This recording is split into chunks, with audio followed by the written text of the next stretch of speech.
Pagi Bapak dan Ibu. Selamat pagi menjelang siang. Terima kasih atas kehadirannya Bapak dan Ibu sudah menyempatkan waktu untuk hadir di sini ya.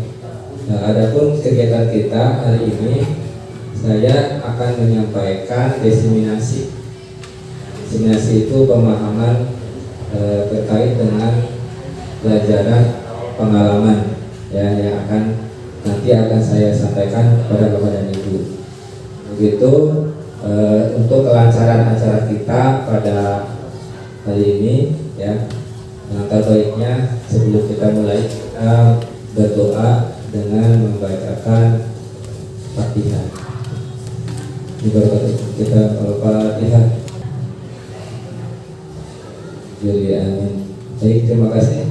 Mudah-mudahan dengan dibacakannya doa tersebut, acara kita berjalan dengan lancar dan mendapat keberkahan. Amin ya Allah ya Rabbal alamin. Sebelumnya mohon izin ya Bapak dan Ibu, saya berdiri di depan bukan berarti saya bermaksud menggurui, hanya berbagi saja, berbagi terhadap apa yang sudah saya dapatkan di program Guru Penggerak ya, dimana salah satu tugasnya adalah mendiseminasikan pemahaman yang telah dipelajari di modul 1.4, yaitu tentang budaya positif. Nah, tujuan dari diseminasi ini adalah pertama, untuk menyebarkan pemahaman dan praktik baik kepada rekan sejawat atau komunitas belajar. Nah, dalam hal ini saya bermaksud menyebarkan pemahaman yang saya terima dari modul 1.4 ini kepada Bapak dan Ibu guru ya, baik di lingkungan SD Bukti Jaya 1 dan juga dengan lingkungan SD-SD di sekitar kita ya. Kenapa saya mengundang guru yang lain? Karena memang ketentuannya di sana harus minimal 10 orang guru, sedangkan kita kan tidak 10 ya, hanya 8. Makanya saya mengundang dari SD-SD terdekat, demikian. Kemudian tujuan yang kedua adalah berkolaborasi, bekerja sama dalam mewujudkan budaya positif di sekolah. Nah, harapannya nanti setelah Bapak dan Ibu mendapatkan pemahaman mengenai apa itu budaya positif, Bapak dan Ibu bisa menerapkan budaya positif di sekolahnya masing-masing. Demikian ya harapan dan tujuannya. Nah, sebelum ke acara ya, sebelum ke kegiatan mungkin ada speaking dulu Bapak dan Ibu. Speaking ya.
Terima kasih ya, tadi kita sudah breaking ya, sudah mendengarkan biar nggak ngantuk ya, biar nggak ngantuk jam segini, jam rawan ya Bapak. Oke, kita lanjut.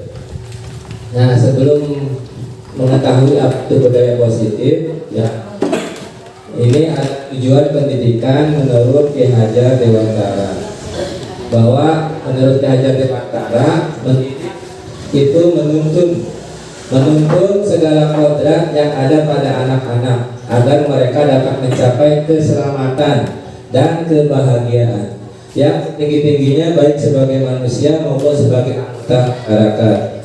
Oleh sebab itu, pendidik hanya dapat menuntun tumbuh atau hidupnya kekuatan kodrat yang ada pada anak agar memperbaiki lakunya bukan dasarnya hidup dan tumbuhnya kekuatan pada anak.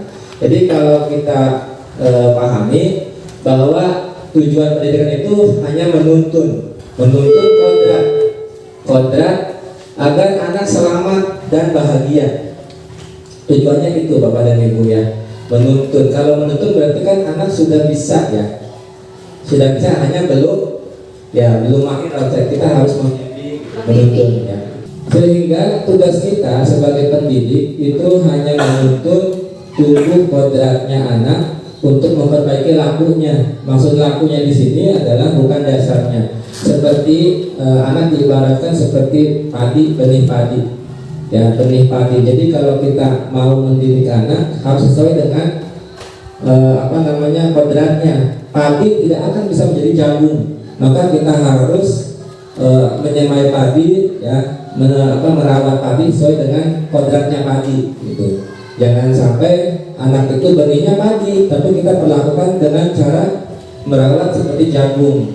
Itu kan tidak sesuai dengan kodratnya pada anak. Kemudian terkait dengan budaya positif. Budaya positif itu adalah nilai dan kebiasaan di sekolah yang pada murid, agar mereka dapat berkembang menjadi pribadi yang kritis, penuh rasa hormat, bertanggung jawab sesuai dengan profil belajar Pancasila. Di Prakasa Perubahan kemarin yang sudah kita lakukan, kita sudah sama-sama menyusun visi tentang sekolah kita. Nah, di sana ada profil belajar Pancasila yang ada 6 itu. Apa saja Bapak Ibu masih ingat? Pertama, beriman, bertakwa, dan berakhlak mulia. Kedua, berkebinekaan global. Ketiga, bergotong royong. Keempat, mandiri. Dan kelima, kreatif. Terakhir, bernalar kritis. Ya, atau lebih mudahnya mah kalau dinyanyikan ya. Kalau dinyanyikan biasa lebih ingat. Oke, sekarang konsep inti dari budaya positif apa saja sih? Konsep-konsep inti dari pemahaman tentang budaya positif ini. Pertama, ada perubahan paradigma belajar. Ya, perubahan paradigma belajar. Kedua, disiplin positif. Yang ketiga, motivasi perilaku manusia. Yang keempat, kebutuhan dasar manusia. Yang kelima, terkait posisi kontrol. Yang keenam, keyakinan kelas. Dan yang ketujuh terakhir mengenai segitiga restitusi. Nah, ini adalah konsep-konsep inti dari budaya positif yang hari ini kita akan pelajari bersama-sama. Pertama, mengenai perubahan paradigma belajar. Ya, apa sih itu paradigma belajar? Kita langsung ada kegiatan kepalang tangan. Nah, saya minta Bapak dan Ibu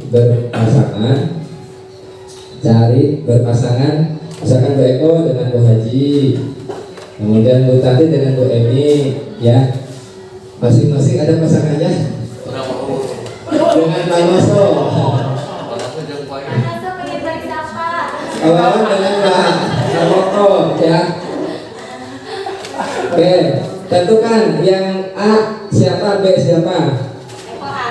Yang A berarti tugasnya adalah memengkal tangan. Ibaratkan sekarang pikirkan yang A siapa yang ngacung, yang A. Yang tugas dari A. Oke. Yang A coba pikirkan sesuatu yang berharga dari Bapak dan Ibu. Misalkan yang berharga itu keluarga. Anggap aja di kepala tangan itu ditutup, ya.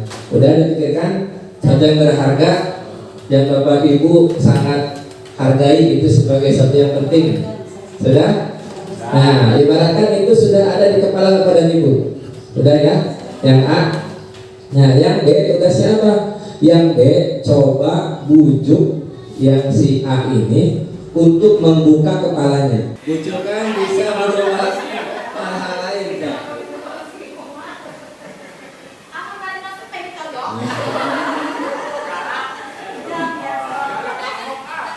Ayo, Bapak dan Ibu silakan. Yang A juga berhak.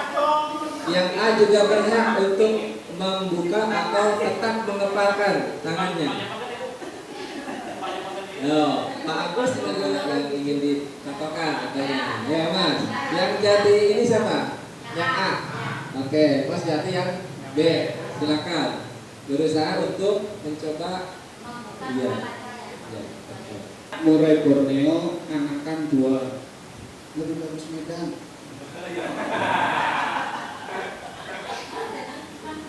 Kurang minat. Nyerah. Oke. Terima kasih. Tepuk tangan dapat Ibu.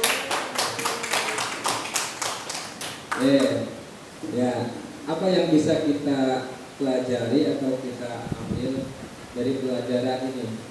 Ya, kegiatan kepala tangan tadi. Tadi ada satu si A ini berusaha untuk mempertahankan apa yang berharga dari dirinya. Yang si B dengan sekuat tenaga, dengan cara membujuk, bahkan tadi belum mantap ancaman ya, bahkan mungkin ekstrimnya mengancam, awas kalau nggak dibuka, saya nggak anggap teman lagi. Nah itu juga bisa, itu hal-hal bagaimana cara kita agar mencoba untuk perilaku ya, perilaku terhadap orang lain. Nah di sini ya yang kita pelajari bahwa tindakan manusia itu ya dipengaruhi oleh beberapa faktor. Ya. Kita bertindak ada alasannya. Mengapa tadi Pak Nova tidak mau membuka kepala tangannya? Pasti Pak Nova punya alasan yang dia yakini, ya. Sehingga dia tidak mau untuk membukakan kepalanya. Kemudian Pak Selamat tadi, kenapa Pak Selamat berusaha untuk ingin ya apa yang diberikan oleh Pak Nova? Mungkin Pak Selamat juga punya alasan ya. Siapa tahu yang dipikir Pak Selamat yang ada di genggaman Pak Nova itu barang atau hal yang bernilai juga buat dia, sehingga dia ingin memilikinya. Ya, itu. Jadi tindakan tersebut merupakan bentuk dari motivasi, ya, motivasi kita sebagai manusia. Tadi ada yang kebuka nggak? Ya, berarti betul-betul nih. Nggak ada yang kebuka. Nah, ketika membuka pun sebetulnya itu bisa jadi bukan dari keinginan dia, ya. Bisa jadi karena ada imbalannya tadi kan, Mas Slamet yang mengiming-imingi nanti dikasih kandang. Nah, satu. Nah, karena dia mengharap imbalan itu, akhirnya dia bersedia membuka. Jadi bukan berdasarkan dari dirinya. Nah, ini perubahan paradigma stimulus respon dengan teori kontrol. Ada yang disebut dengan teori kontrol. Ya. Dari kegiatan tadi, siapa sesungguhnya yang memiliki kontrol? Coba, siapa? Dari kegiatan tadi kita yang memiliki kontrol. Yang si A atau si B? Si A, betul. Ya, si B hanya istilahnya apa? Dia memberikan motivasi dari luar dengan cara bujukan, imbalan, bahkan ancaman agar si A mau membuka kepala tangannya. Nah, ini juga yang kita alami ya. Untuk stimulus respon, kita mencoba mengubah orang agar berpandangan sama dengan kita. Ya, jadi menganggap ingin merubah orang biar sama dengan apa yang kita yakini. Tapi menurut teori kontrol, kita berusaha memahami pandangan orang lain tentang dunia. Kemudian di stimulus respon, perilaku buruk dilihat sebagai suatu kesalahan. Jadi kalau seseorang melakukan perilaku buruk itu salah. Tapi di teori kontrol, semua perilaku memiliki tujuan, ya, baik perilaku yang benar maupun perilaku yang salah. Semuanya ada tujuannya, maksudnya, alasannya. Kemudian orang lain bisa mengontrol saya. Menurut teori kontrol, hanya Anda yang bisa mengontrol diri Anda. Ya, jadi yang bisa mengontrol hanyalah diri kita sendiri. Kemudian menurut stimulus respon, saya bisa mengontrol orang lain. Ya, tadi, ya, saya pasti bisa nih membuat si B, si A membuka kepalanya. Tapi menurut teori kontrol, Anda tidak bisa mengontrol orang lain. tidak bisa. Jadi tergantung kepada orang tersebut, apakah dia bersedia untuk dikontrol, apakah dia tetap gitu pada keyakinannya. Kemudian untuk stimulus respon, pemaksaan ada pada saat bujukan gagal. Ketika sudah dibujuk, diiming-imingi hadiah, imbalan, gagal, baru biasanya ke pemaksaan atau ancaman. Tapi untuk teori kontrol, kolaborasi dan konsensus menciptakan pilihan-pilihan baru. Jadi diajak bekerjasama, ya, diajak berdialog, nanti akan muncul pilihan yang baru. Kemudian model berpikir menang kalah. Kalau tadi ya, tadi yang menang siapa? Yang kalah siapa? Jadi munculnya menang dan kalah. Jadi kalau dilihat yang menang Panopa, karena Panopa tidak bersedia. Mas Slamet yang kalah karena tidak bisa berusaha untuk membuka kepala Panopa. Kalau teori kontrol, model berpikirnya menang-menang, tidak ada yang kalah. Jadi masing-masing menang, semuanya menang. Betul. Nah, ada miskonsepsi tentang teori kontrol. Miskonsepsi itu kesalahpahaman ya, kesalahpahaman. Pertama, ilustrasi guru mengontrol murid. Nah, ini yang hubungannya dengan kita ya di sekolah. Bapak dan Ibu ketika ada anak yang berperilaku misalkan anak-anak harus membuang sampah pada tempatnya. Ya, kita kan sering menyuruh kan, buang sampah ke tempatnya. Nah, kita berpikiran bahwa kita mengontrol murid. Ya, perilaku murid dikontrol oleh kita. Padahal murid itu hanya mengizinkan dirinya dikontrol oleh guru. Hanya mengizinkan dirinya untuk dikontrol oleh guru dengan alasannya. Apa alasan murid ingin diizinkan dikontrol oleh guru? Pertama mungkin takut dipukul. Kedua mungkin takut ditegur kalau nggak melakukan. Jadi bukan berasal dari dalam dirinya. Jadi sebetulnya kita tidak bisa mengontrol murid. Murid itu bisa berperilaku sesuai yang apa kita perintahkan karena mereka mengizinkan dirinya untuk dikontrol oleh guru. Itu. Kemudian ilustrasi bahwa kritik dan membuat rasa bersalah untuk membangun karakter. Nah ini misalkan kita membuat murid merasa bersalah. Ya. Ini harapannya agar mereka memiliki karakter yang lebih kuat. Itu juga sebetulnya miskonsepsi. Kemudian ilustrasi bahwa orang dewasa berhak memaksa. Jadi pokoknya orang dewasa itu punya hak lah ya, punya hak memaksa kepada orang yang lebih muda. Ya, dalam hal ini guru berhak memaksa kepada murid. Pokoknya kamu harus sesuai mengikuti perintah ayah. Ya. Itu juga miskonsepsi sebetulnya. Karena murid juga punya dia punya kontrol dirinya. Kemudian ilustrasi bahwa semua perbuatan positif, efektif dan manfaat. Nah, ini berhubungan dengan bujukan, imbalan, penghargaan. Ya, bahwa perbuatan positif itu misalkan dihargai dengan imbalan. Ya anak-anak yang hari ini datangnya paling cepat, ya, yang datangnya paling awal, nanti dikasih bintang atau dikasih permen. Nah, ini kita anggap sebagai perbuatan yang manfaat. Memang berpengaruh, tapi tidak dalam jangka panjang. Artinya anak akan tergantung kepada guru tersebut. Ya, akan tergantung terhadap imbalan. Dia akan mengharapkan terus penghargaan imbalan. Jadi orientasinya adalah apa yang akan dapat saya terima, apa yang akan saya dapatkan ketika melakukan itu. Ya, anak-anak saking bisa maju ke depan, nanti bapak kasih uang. Nanti yang mereka jadi tujuan mereka itu adalah untuk mendapatkan uang itu, bukan untuk ke depan untuk melatih percaya dirinya, bukan. Tapi yang di pikiran mereka bagaimana saya mendapatkan uang, ya, bukan bagaimana cara saya melatih percaya diri saya dengan cara ke depan lagi. Itu miskonsepsi dari kontrol. Kemudian, nah ini ya, ini ada tokoh yang namanya Dr. William Dyson ya, yang mengemukakan dalam teori kontrolnya. Ilustrasi guru mengontrol murid. Pada dasarnya kita tidak dapat memaksa murid untuk berbuat sesuatu jikalau murid tersebut memilih untuk tidak melakukannya. Walaupun tampaknya guru sedang mengontrol perilaku murid, hal demikian terjadi karena murid sedang mengizinkan dirinya dikontrol. Saat itu bentuk kontrol guru menjadi kebutuhan dasar yang dipilih murid tersebut. Teori kontrol menyatakan bahwa semua perilaku memiliki tujuan, bahkan terhadap perilaku yang tidak disukai.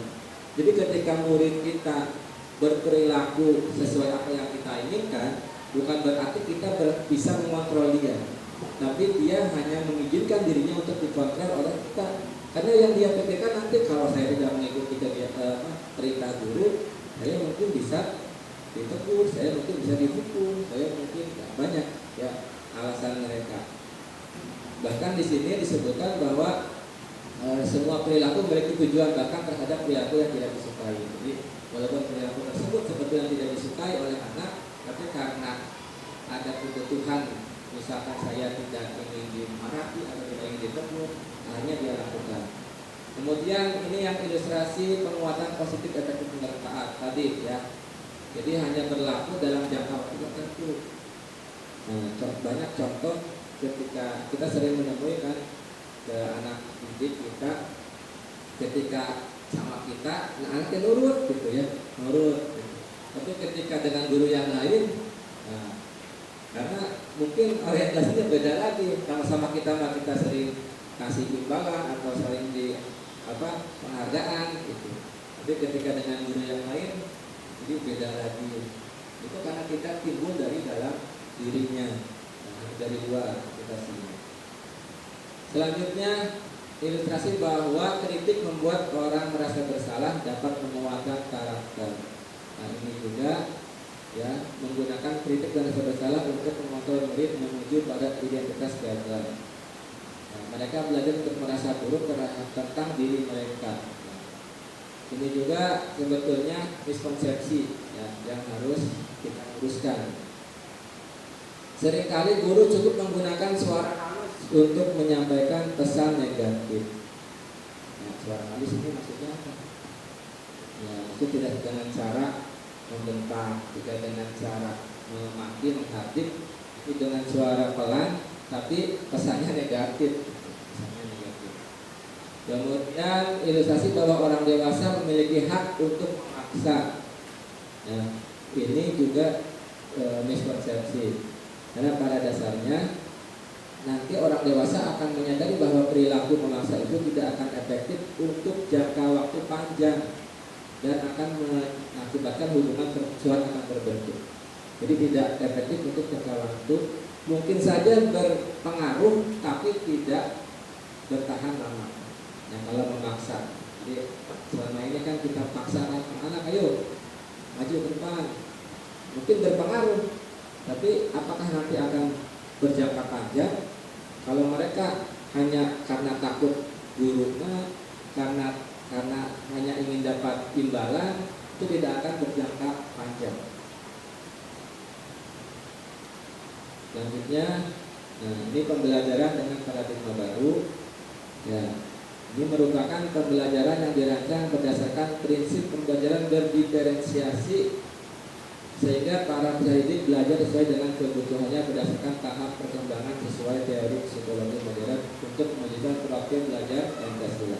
Berdiferensiasi di sini bukan berarti kita membeda-bedakan, tapi menyesuaikan dengan kebutuhan, mengkombin ya dengan berbagai metode. Jadi ada anak yang senang dengan hanya mendengarkan, jadi gaya belajarnya auditori.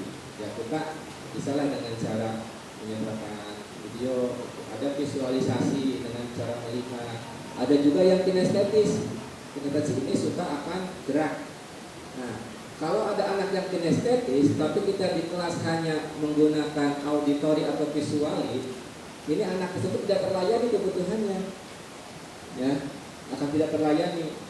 Nah, misal di olahraga kaya akan kinestetisnya, ya, geraknya. Jadi anak yang punya daya belajar kinestetis dia akan senang ketika diajak bergerak, diajak lari, diajak senam, dia akan senang, diajak praktek, gitu kan, dia akan senang.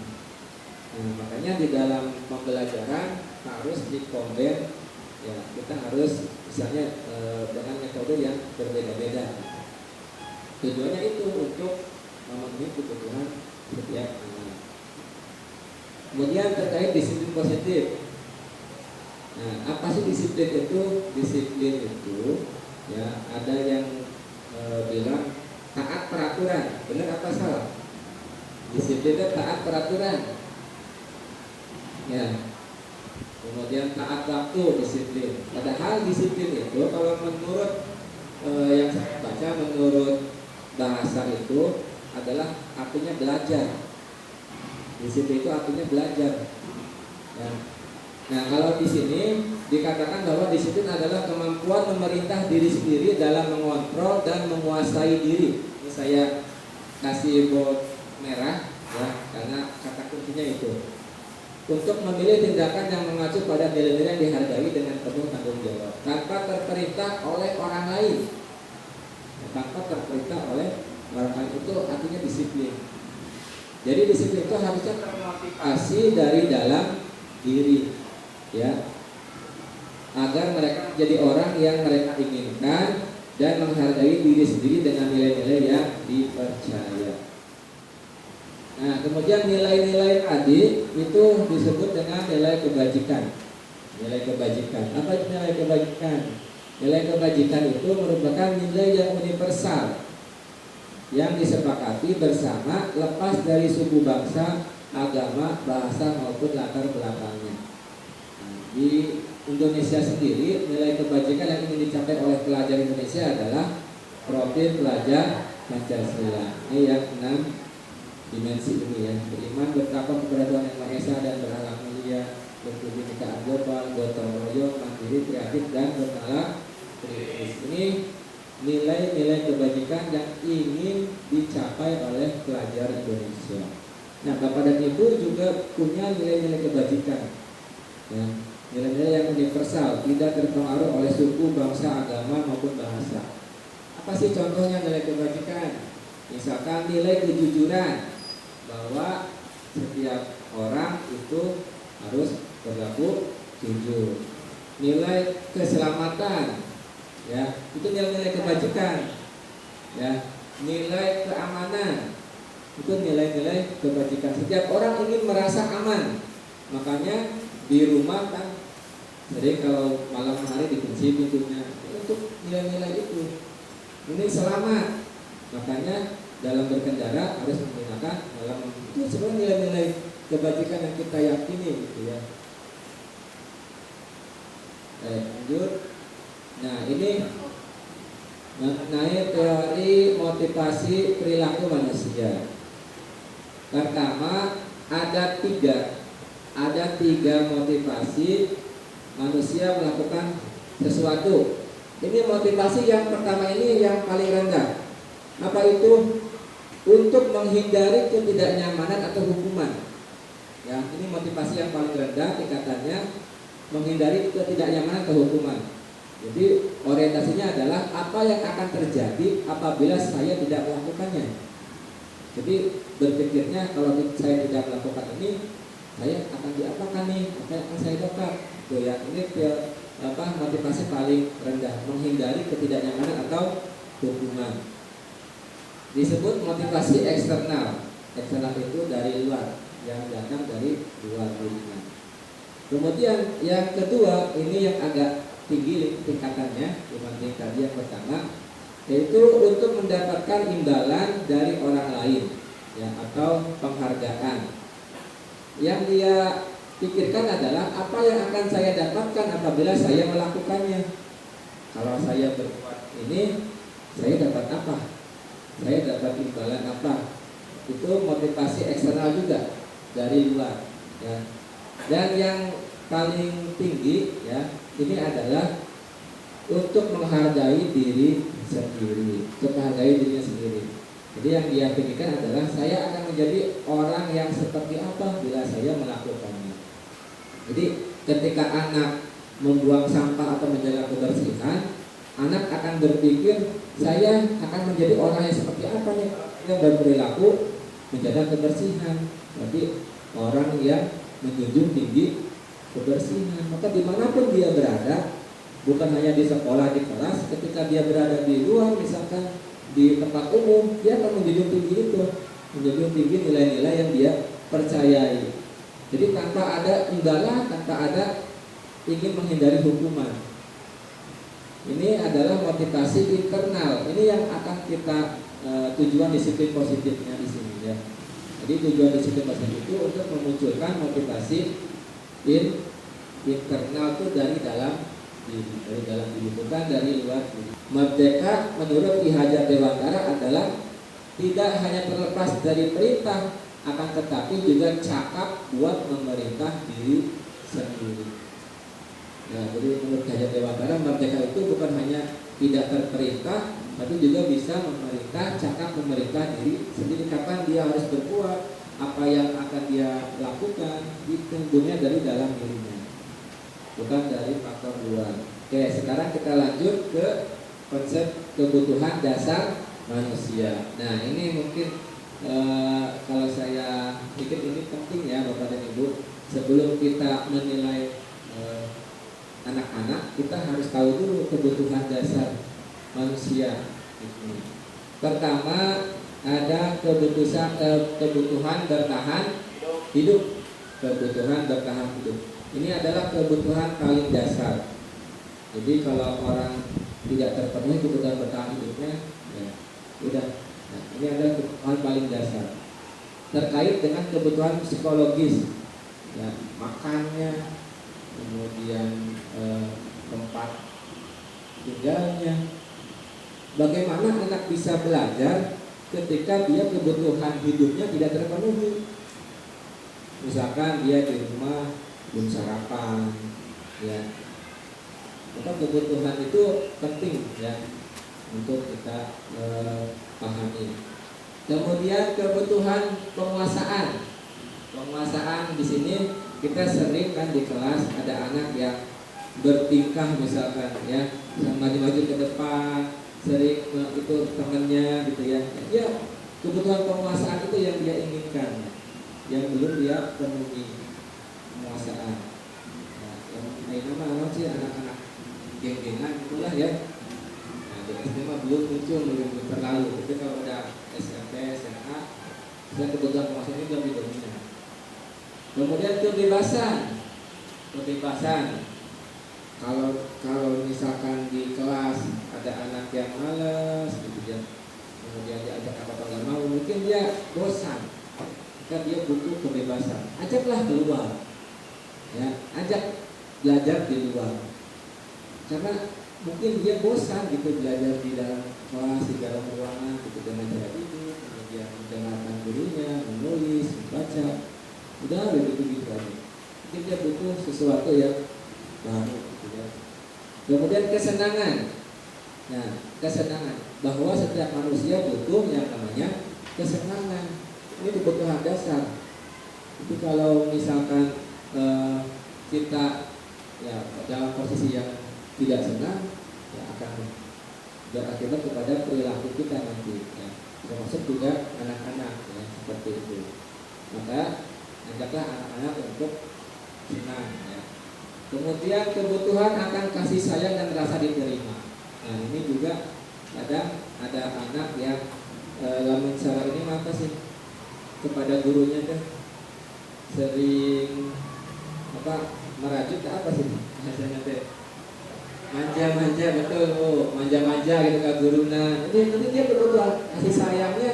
Nah, dia tidak ibu guru bilang aku tidak boleh bersenandung sewaktu mengerjakan tugas. Katanya kelas harus tenang, tidak ada suara. Padahal kan aku suka dan senang menyanyi. Ini kebutuhan apa?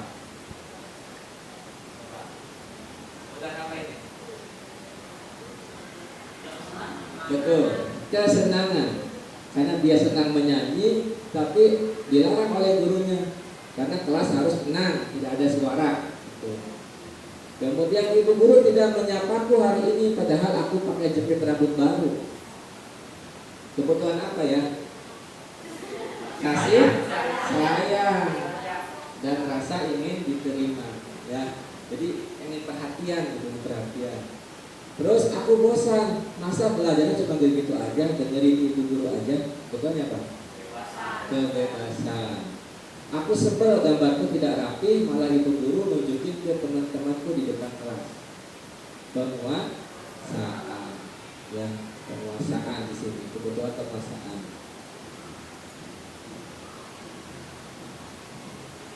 Nah ini kebutuhan bertahan hidup atau survival tadi berhubungan dengan fisiologis dan psikologis. Ya.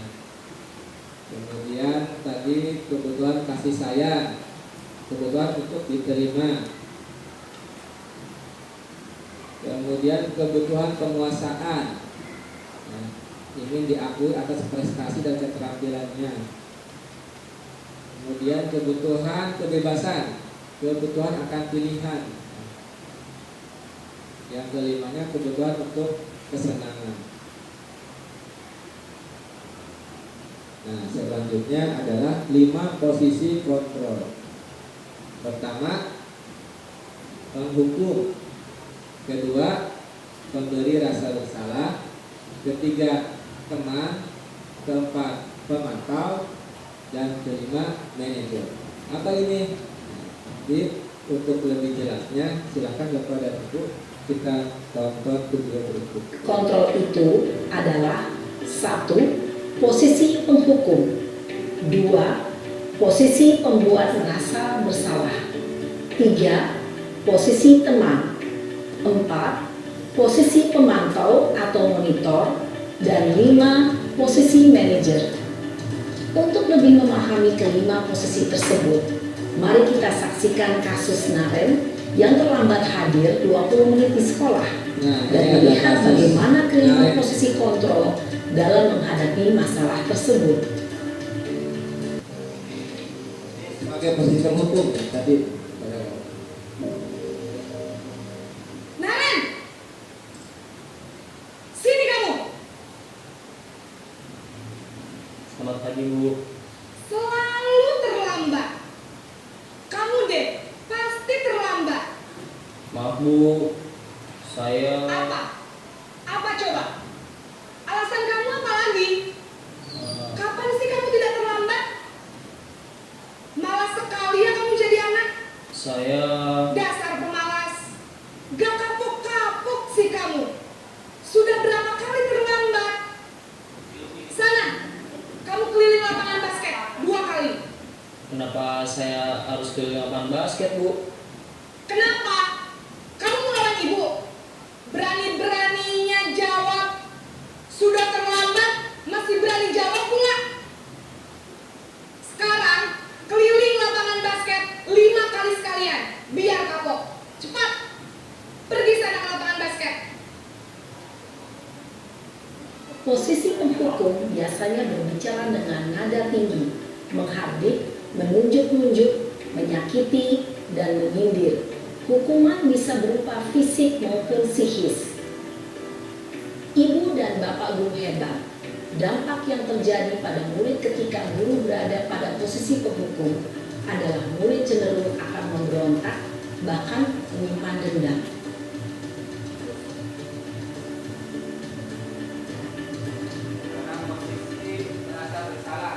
Kedua, buat merasa bersalah. Dari perbedaannya Bapak Ibu. Naren!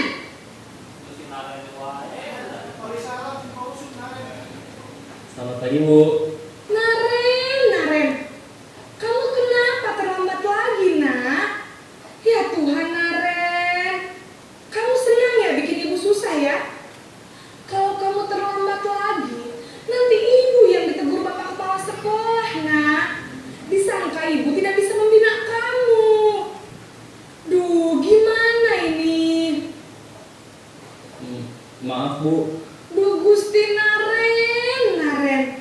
Kamu suka ya kalau ibu ditegur bapak kepala sekolah? Terus, sekarang ibu harus tulis apa yang di buku absen? Ini kamu sudah sering terlambat loh.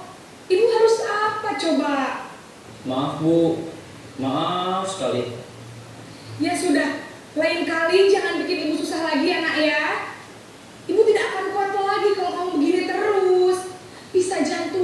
kalau ibu tegur bapak kepala sekolah. Sana cepat ke kelas.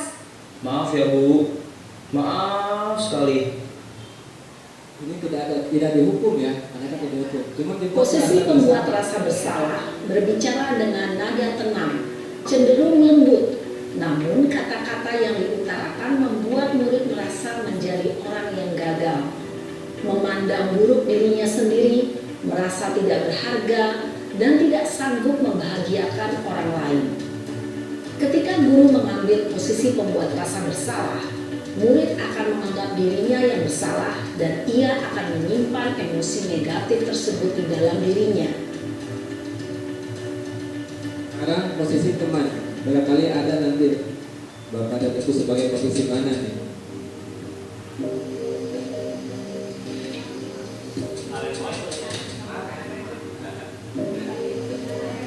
Naren!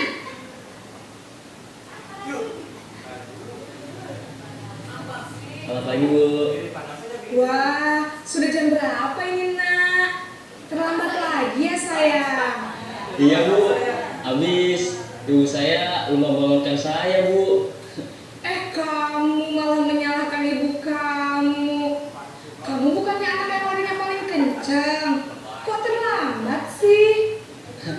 Iya Bu, saya memang terlambat bangun tadi. Jadi biarpun saya lari kencang, tetap gak kekejar Bu. Ya sudah sana. Nanti lain kali larinya lebih kencang lagi ya. Biar gak terlambat lagi. Bikin seneng ibu. Demi ibu. Bisa kan? Bisa lah Bu. Ya sudah sana masuk kelas. Ibu beresin urusan absen kamu. Kamu ini ada-ada saja. Dalam posisi teman, guru berbicara dengan nada suara ramah, akrab, cenderung bersenda gurau untuk menjaga suasana tetap santai. Murid akan merasa senang, aman, dan akrab dengan guru. Identitas yang tercipta adalah identitas sukses atau berhasil. Namun, perlu diingat, karena ini masih dorongan eksternal, maka ada faktor ketergantungan dari murid kepada orang pada satu tertentu. orang. Di sini, guru absennya, sehingga di lain waktu, murid bisa berperilaku baik, namun hanya kepada orang-orang tertentu saja. Sekarang posisi pemantau. Posisi yang keempat.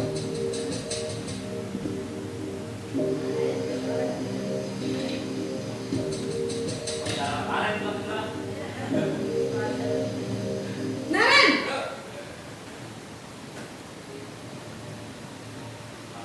Selamat pagi Bu.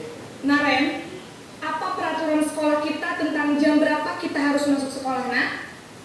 Kita harus di sekolah jam 7 Bu. Iya betul, sekarang sudah jam 7.20. Naren sudah tahu konsekuensinya jika terlambat hadir. Paham Bu, saya harus tinggal kelas pas jam istirahat selama 20 menit. Iya benar, konsekuensinya demikian. Jadi nanti jam 9.30 pas istirahat, kamu harus tinggal di kelas, kerjakan tugas tambahan untuk ketertinggalan kamu, ya? Baik Bu. Posisi pemantau mengandalkan penghitungan atau data untuk mengontrol murid. Guru mengarahkan murid berdasarkan peraturan dan konsekuensi. Seorang pemantau menunjukkan bahasa tubuh dan ekspresi wajah yang datar dan cenderung formal. Selanjutnya posisi manajer. Posisi yang kelima.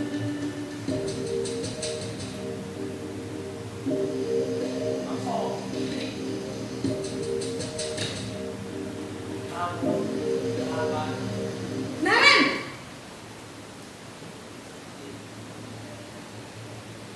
Selamat pagi Bu. Selamat pagi Naren. Maaf Bu, saya terlambat. Iya, sekolah masuknya jam 7, sekarang sudah jam 7.20. Jadi sekarang bagaimana ini Naren? Maaf Bu, saya lupa setel alarm saya semalam. Baiklah, menurut kamu, keyakinan sekolah yang mana yang perlu kamu tingkatkan? Menghargai diri sendiri dan orang lain mungkin ya Bu. Setuju. Jadi, apakah Naren meyakini prinsip saling menghormati tersebut? Iya Bu, saya meyakininya. Apakah Naren bersedia memperbaiki masalah keterlambatan ini? Bersedia Bu. Bagaimana kamu akan perbaiki masalah keterlambatan ini? Saya akan coba untuk tidak lupa menyetel alarm saya Bu. Baik, kalau Naren lupa menyetel alarm di rumah, ada orang yang kira-kira bisa bantu mengingatkan tidak? Ada Bu, kakak saya, Kak Emma. Ada lagi selain Kak Emma? Selain Kak Emma, ada ibu saya. Baik, jadi yang mengingatkan Naren adalah Kak Emma dan ibu kamu ya? Kira-kira akan mulai setel alarm kapan nih Naren? Setelah pulang sekolah, akan segera saya lakukan. Baik, jadi Naren akan setel alarm untuk bangun besok pagi dan akan diingatkan oleh kakak dan ibunda Naren ya. Ada lagi yang mungkin perlu dilakukan Naren agar tidak terlambat bangun lagi? Tidak ada Bu. Baik Naren, terima kasih untuk kerjasama kamu. Sekarang kamu perlu kembali ke kelas untuk belajar. Baik Bu, terima kasih.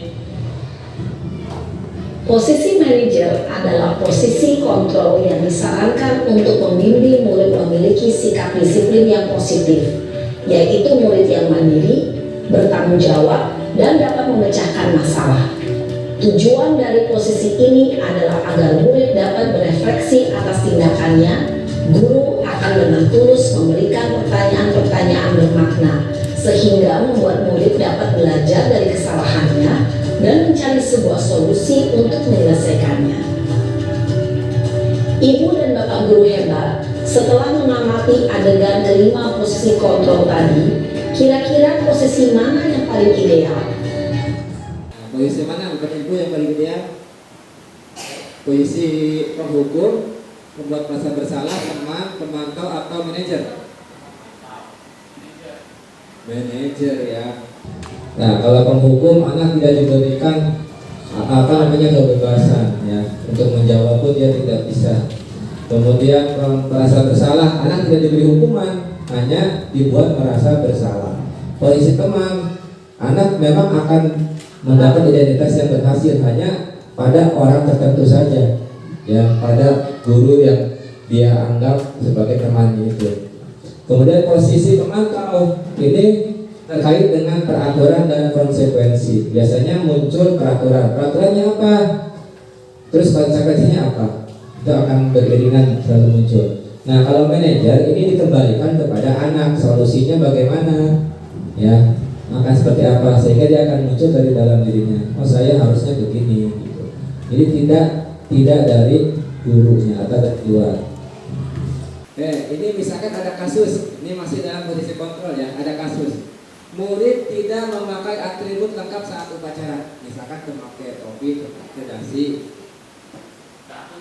Coba, ini ada tindakan dari guru, hormat pada bendera 1 jam.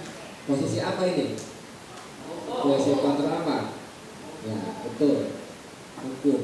Gak ditanya dulu, kenapa kamu gak pakai topi, kenapa gak pakai dasi? Barangkali dia nggak punya atau hilang, tapi udah langsung dihukum. Hormat bendera. Kedua, berapa kali bapak ibu harus memberitahu kamu selalu mengecewakan bapak ibu. Posisi apa ini? Membuat rasa bersalah. Jadi memposisikan murid merasa bersalah gitu ya. Kemudian, ayo dong ikuti aturan sekolah, tolong bantu bapak ibu kali ini aja. Teman, ya, merasa sebagai teman. Tolong, kata-katanya tolong bantu demi ibu, demi bapak ya. Itu kan teman ya, sebagai teman, akrab gitu. Kamu sudah melanggar peraturan sekolah, kamu tahu kan konsekuensinya? Peraturan sama konsekuensi ini adalah posisi pemantau. Jadi aturannya dulu dikasih tahu ke anak, konsekuensinya apa. Nah, ini selalu berbarengan. Jadi anak udah tahu konsekuensinya, ya udah tahu. Jadi kalau tidak bawa topi saat upacara, misalkan konsekuensinya apa, udah tahu. Nah, kalau tadi penghukum kan dia tidak tahu. Ya, tergantung gurunya, yang itu maafkan karena hormat, dari keliling gitu. Kemudian yang posisi sebagai manajer, apa kamu tahu apa kesalahanmu, bagaimana cara kamu memperbaikinya, jadi dikembalikan ke anak, ya dikembalikan kemana memperbaikinya bagaimana. Ini sebagai manajer.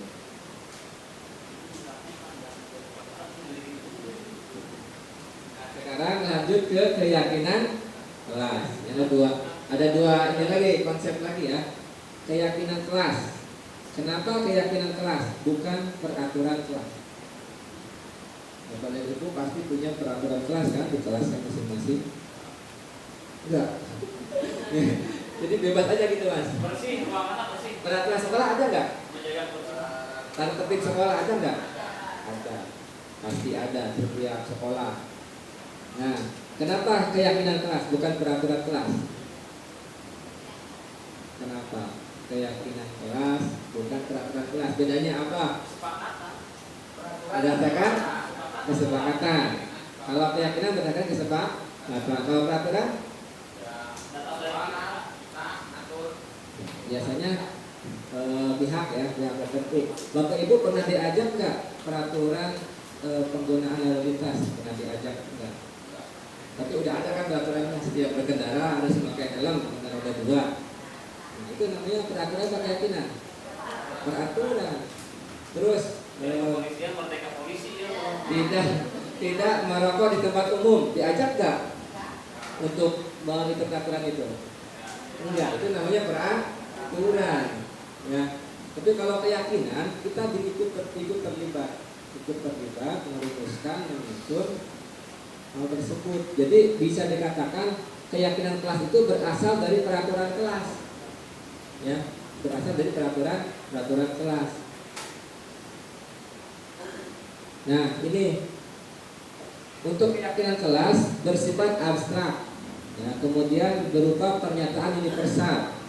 Dibuat dalam pernyataan positif sedikit saja agar mudah diingat, sesuai kondisi kelas dan sekolah sehingga mudah diterapkan, melibatkan murid saat membuat keyakinan kelas. Ya, ini bedanya. Ya, bedanya. Misalkan ada peraturan di sekolah, peraturan di kelas, tidak membuang sampah sembarangan. Nah, itu masih berupa peraturan. Ya, kenapa? Karena pernyataannya masih negatif, sedangkan kalau keyakinan kelas itu pernyataannya positif. Maka seperti kata tidak, kata jangan buat sampah, jangan berisik, itu negatif. Dibuat pernyataan ke dalam positif. Misalkan tidak membuang sampah sembarangan menjadi menjaga kebersihan, selalu menjaga kebersihan. Terus tidak berisik di kelas, menjaga ketertiban. Ini kalimatnya positif. Dan jangan banyak-banyak biar mudah dihafal, ya, mudah diingat gitu. Kemudian disesuaikan dengan kondisi kelas dan sekolah sehingga mudah diterapkan. Jadi bisa jadi keyakinan kelas 6 dengan kelas 5, apalagi dengan sekolah lain bakal berbeda, sesuaikan. Dan yang paling penting adalah melibatkan murid. Jadi bukan oleh gurunya, ya. Murid diajak dilibatkan. Ini perbedaan peraturan dengan keyakinan kelas. Misalkan ada peraturan, selalu kembalikan buku ke tempatnya. Sini ada keyakinan kelas, tanggung jawab. Dilarang mengganggu orang lain, ada keyakinan kelasnya, menghormati orang lain. Hadir di sekolah 15 menit sebelum pembelajaran dimulai. Keyakinan kelasnya adalah menghormati orang lain dan berkomitmen. Dilarang melakukan kekerasan, itu keyakinannya keselamatan, menghormati orang lain. Dilarang menggunakan narkoba, kesehatan. Bergantian atau menunggu giliran, menghormati orang lain dan bersabar. Gunakan masker, kesehatan, keselamatan. Jangan berlari di kelas atau koridor, keselamatan dan keamanan. Jadi kembali kepada nilai-nilai kebajikan, ya, yang diyakini. Jadi ketika kita kan kemarin sempat ada COVID, ya, harus mewajibkan menggunakan masker. Itu kan faktornya faktor eksternal dulu. Kalau nggak menggunakan masker ada denda, misalkan dihukum. Tapi kalau kita kembali kepada nilai-nilai kebajikan, yaitu nilai kesehatan dan keamanan, ya, tanpa ada aturan itu pun kita akan menggunakan dengan sendirinya. Ya, termasuk aturan misalkan penggunaan helm. Kalau bapak ibu pakai helm kunaon? Hussein pakai helm kunaon Hussein? Ini pengaturan kedua Melindungi kepala, soalnya melindungi mata ya. Ya, pertama katanya mengikuti peraturan. Ada kita tidak akan melihat apakah nanti saya kena tilang, ya. Apakah saya cuman dekat depan di sini ke rumah mah mau ada polisi sudah pakai helm. Itu kan kalau misalkan kita mengacu pada nilai-nilai keselamatan, mau dekat, mau ada polisi, mau tidak ada polisi, ya. Ya karena itu buat keselamatan diri kita ya kita pakai tanpa melihat ya aturan atau hukumannya. Nah, bapak dan ibu nanti bisa membuat keyakinan di kelasnya masing-masing. Ya. Nah, untuk di kelas saya kemarin sudah dibuat keyakinan kelas. Ini anak-anak sudah menempelkan sejumlah 20 anak. Saya sortir.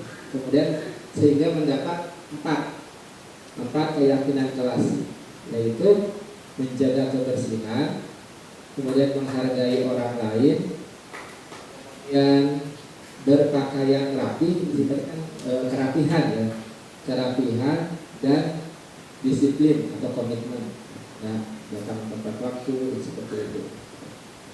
Kemudian setelah disepakati, sudah didapat poin-poinnya, baru anak diminta untuk memberikan tanda ya bahwa dia sedang sepakat.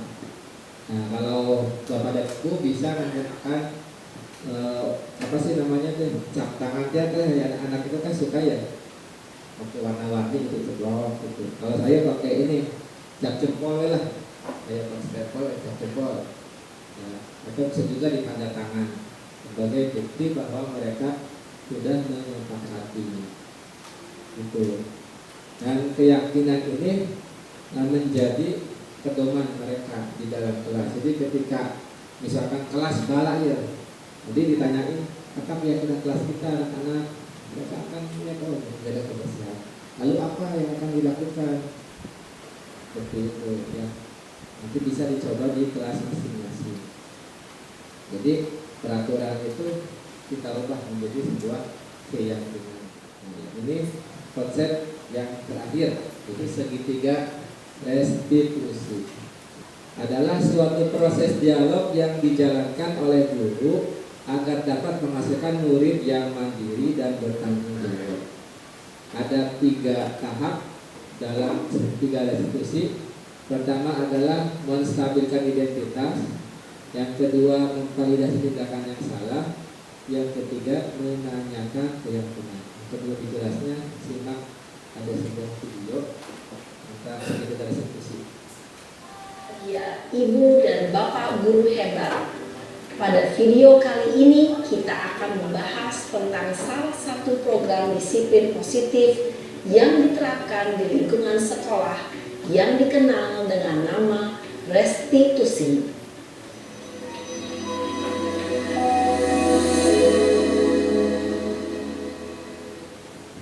Restitusi dikembangkan oleh pakar pendidikan Diane Gosson, berlandaskan pada teori kontrol Dr. William Glasser. Segitiga restitusi adalah suatu proses dialog yang dijalankan oleh guru atau orang tua agar dapat menghasilkan murid yang mandiri dan bertanggung jawab.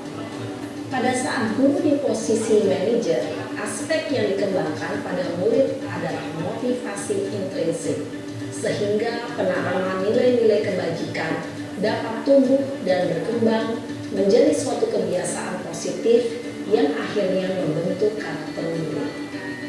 Proses dialog ini terdiri dari 3 langkah yang digambarkan pada ketiga sisi pada segitiga restitusi. Sisi pertama adalah menstabilkan identitas. Sisi yang kedua adalah validasi tindakan yang salah. Dan sisi yang ketiga adalah menanyakan keyakinan.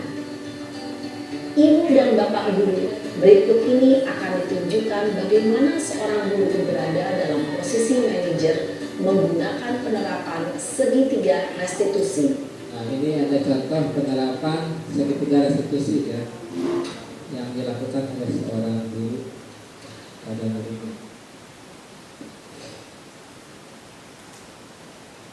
Siang Sarah. Siang Pak. Sudah lama nggak ketemu Sarah? Kenapa hari ini ada di sini? Menstabilkan Kesel Pak, kesel banget. Masa aku dikatain tukang fitnah Pak? Ya aku marah lah. Aku balik ngatain Eka di depan kelas. Kesel banget. Oh begitu. Ya pasti kamu marah dan kesal. Bapak juga akan marah apabila ada yang menuduh Bapak seperti itu. Kemudian pada saat itu kamu mau melakukan apa? validasi. Ya saya langsung ngatain Eka lah Pak. Kesel banget. Saya bentak-bentak dia depan teman-teman lain. Oh begitu. Pasti kamu melakukan seperti itu karena suatu alasan tertentu bukan? Iyalah, masa saya diam saja Pak? Ya saya bela diri lah. Masa saya dituduh tukang fitnah? Ya wajar lah. Mempertahankan harga diri itu sesuatu yang penting buat kamu. Untung kamu tidak bertindak lebih gegabah lagi. Hanya membentak-bentak. Iya Pak. Untung saya masih bersabar dan hanya membentak saja. Sudah gemes padahal. Saya pasti bela diri lah. Ya pasti ya. Tapi kamu memilih untuk tetap bertahan dan bersabar. Kamu memilih untuk tidak berbuat lebih parah lagi bukan? Iya. Nah, sekarang coba kita lihat lagi tindakan kamu yang bentak-bentak Eka di kelas. Keyakinan. Tindakan kamu itu kira-kira sesuai dengan keyakinan kelas atau prinsip kamu tidak? Enggak lah Pak. Capek Pak jadi pemarah. Jadi keyakinan atau prinsip mana yang kurang sesuai dengan keinginan kamu? Ya, saya sebenarnya sangat menghargai orang lain. Mungkin saat itu saya menjadi emosi, jadi tidak menunjukkan sikap itu. Kamu meyakini tidak? Menghargai orang lain itu penting buat kamu. Yakinlah Pak. Iya, setuju. Kita harus saling menghargai. Namun, ada juga keyakinan yang kita sepakati yang perlu kita jalankan apabila kita sedang marah, bukan? Ya saya bisa lebih proaktif, mulai dengan diri sendiri. Saya bisa jadi lebih bersabar, mengambil waktu jeda untuk berpikir mau apa selanjutnya. Kira-kira kamu bersedia memperbaiki masalah ini tidak? Bersedia Pak. Kalau kamu memperbaiki masalah ini, kamu akan menjadi orang seperti apa? Saya akan menjadi orang yang bertanggung jawab kali ya Pak. Dan senantiasa proaktif. Iya, menurut kamu bagaimana rasanya menjadi orang seperti itu? Ya nyaman lah, bangga bisa bersabar dan menahan diri. Baiklah kalau begitu. Yuk kita pikirkan bagaimana memperbaiki masalah ini.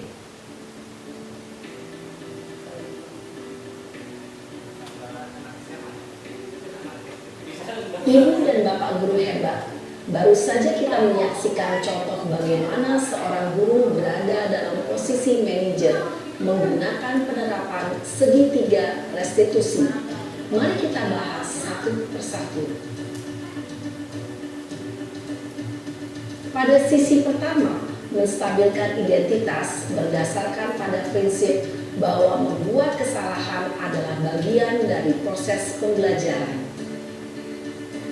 Sisi pertama dari segitiga ini berperan menggeser identitas murid dan identitas gagal, identitas sukses yang sedang bertingkah laku yang tidak pantas atau benar diri saat itu sedang mengalami identitas gagal. Bila kita mengkritiknya, maka posisinya tidak akan berubah. Kita bisa mengajukan pernyataan-pernyataan ini. 1. Membuat kesalahan sesuatu yang wajar. 2. Manusia tidak ada yang sempurna. 3. Kita bisa memperbaiki masalah ini. 4. Saya tidak menanyakan kesalahannya. Saya lebih fokus bagaimana memperbaiki masalah ini. Ini dijelaskan dulu ya. Nah, dalam menstabilkan identitas ini kita berperan ya menggeser identitas murid dari yang gagal ke yang sukses. Jadi ketika anak melakukan kesalahan itu berarti dia sedang di posisi yang gagal. Kita jangan mengkritik murid ya yang sedang mengalami gagal, maka dia akan tetap seperti itu. Tujuan kita kan ini memperbaiki kesalahannya ya. Jadi ada beberapa pernyataan yang kita ajukan, misalkan kita di sini membuat kesalahan adalah sesuatu yang wajar, menstabilkan identitas dia sedang merasa gagal, kita hadir untuk menguatkan dia kembali gitu. Jangan malah, ayo ya kamu mah, terus gitu jadi malah tambah down gitu orang tersebut. Kemudian ada juga manusia tidak ada yang sempurna, semua pernah melakukan kesalahan. Kemudian kita bisa memperbaiki masalah ini, jadi menguatkan dia gitu. Ketika dia sedang gagal kita kuatkan. Dan saya tidak menanyakan kesalahannya, tapi saya fokus untuk memperbaiki masalahnya. Nah ini adalah pernyataan yang bisa diajukan kepada anak tersebut. Selanjutnya tentang sisi yang kedua, yaitu memvalidasi tindakan yang salah.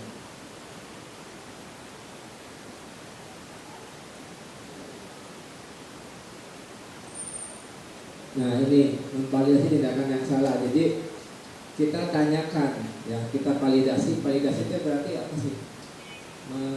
Konfirmasi bener ya, konfirmasi kenapa kamu melakukan itu, apa alasannya? Karena menurut teori kontrol tadi bahwa setiap perilaku itu memiliki tujuan, memiliki alasan. Ajukan pertanyaan, kamu tak saja bertindak lebih gegabah dari ini. Kemudian kamu bukan melakukannya tanpa suatu alasan tertentu. Kamu melakukannya karena mempertahankan sesuatu yang penting bagimu. Mungkin kamu bisa mempelajari suatu perilaku baru yang lebih efektif. Bersediakah kamu mempelajarinya? Ini adalah pernyataan yang bisa ditanyakan, bisa diajukan pada saat ini memvalidasi tindakan yang salah. Dan pernyataan tersebut disampaikan dengan nada suara tidak menghakimi atau tidak memojokkan. Dan sisi yang ketiga yaitu menanyakan keyakinan. Setelah anak distabilkan identitasnya, merasa tidak sedang posisi gagal gitu ya, jadi tidak dihakimi, kemudian ditanya validasi tindakannya, ditanya apa alasannya. Baru yang ketiga adalah menanyakan keyakinan. Ini diharapkan dapat memotivasi ya secara intrinsik dari dalam diri anak. Adapun ajuan pertanyaannya adalah sebagai keluarga atau kelas apa yang kita yakini, nilai-nilai apa yang telah kita sepakati, seperti apa gambaran sebuah kelas yang ideal bagi kamu, atau kamu ingin menjadi orang yang seperti apa? Apakah orang yang pemalas, apakah pendendam, apakah menjadi orang yang sabar gitu. Nah itu adalah segitiga restitusi. Jadi ada 3 tahap. Pertama menstabilkan identitas, yang kedua memvalidasi tindakan yang salah, yang ketiga menanyakan keyakinan. Dan perlu digarisbawahi adalah di sini kita tidak membenarkan tindakan yang salah. Ya, kita tidak membenarkan. Kalau salah ya kita lakukan salah gitu. Hanya di sini kita lebih kepada mengubah identitas anak yang sedang gagal ini menjadi identitas yang sukses. Jadi ada bahasa kan sudah terus ketimbang enggak ke rumah budak guys salah orang dia ayo dia tadi pojokkan seperti itu. Nah ini tadi sudah. Oke, dalam hal ini semuanya sudah disampaikan kepada Ibu ya.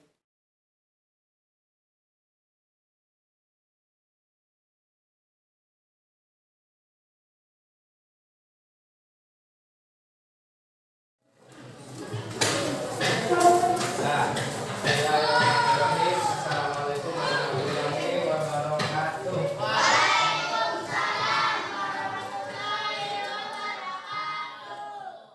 Selamat pagi.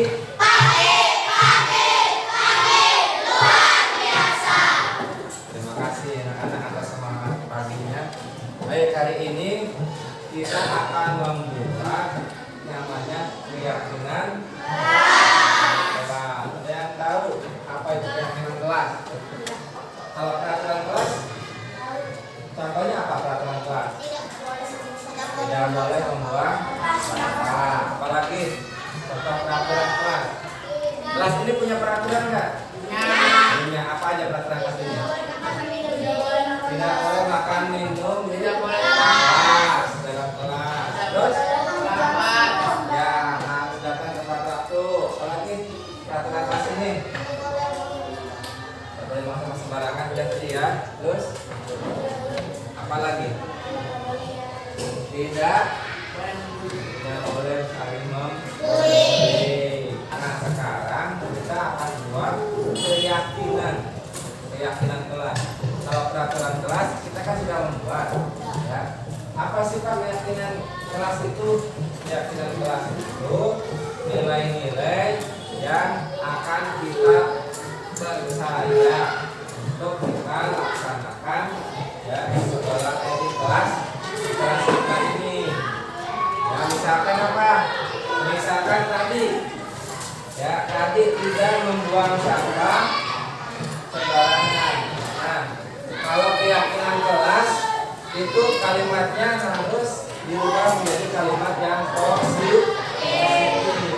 Ya, jadi tidak lagi menggunakan kata tidak atau kata jangan. Bapak akan bagikan, silakan siapkan alat tulisnya. Nanti ini kalian tulis, ya. Tulis, jangan lupa kasih nama, biar Bapak tahu, ya. Kasih nama di bawahnya boleh.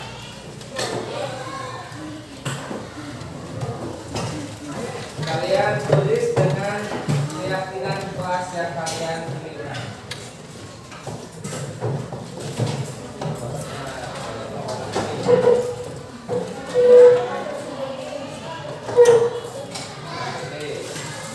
Boleh pakai pensil atau pulpen yang kalian punya. Yang ada lemnya yang di belakang, ya. Terus di atas, kalau di belakang dan di atas. Nanti setelah kalian menuliskan, nanti masing-masing tempel di depan sini, ya. Guruku tersayang, guru tercinta, tanpamu apa jadinya aku? Tak bisa baca tulis, mengerti banyak hal. Guruku, terima kasihku. Nyatanya diriku kadang buatmu marah, namun segala maaf kau berikan. Guruku tersayang,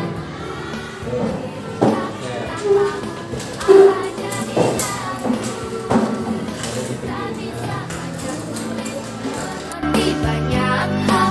Guruku, terima kasihku. Guruku tersayang, guru tercinta, tanpamu apa jadinya aku? Tak bisa baca tulis, mengerti banyak hal. Guruku, terima kasihku.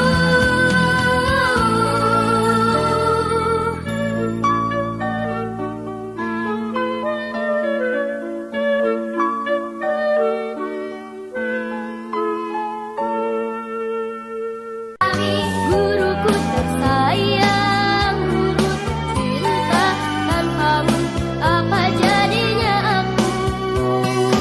Tak bisa baca tulis, mengerti banyak hal. Guruku, terima kasih. Oke, sekarang kita disortir, ya.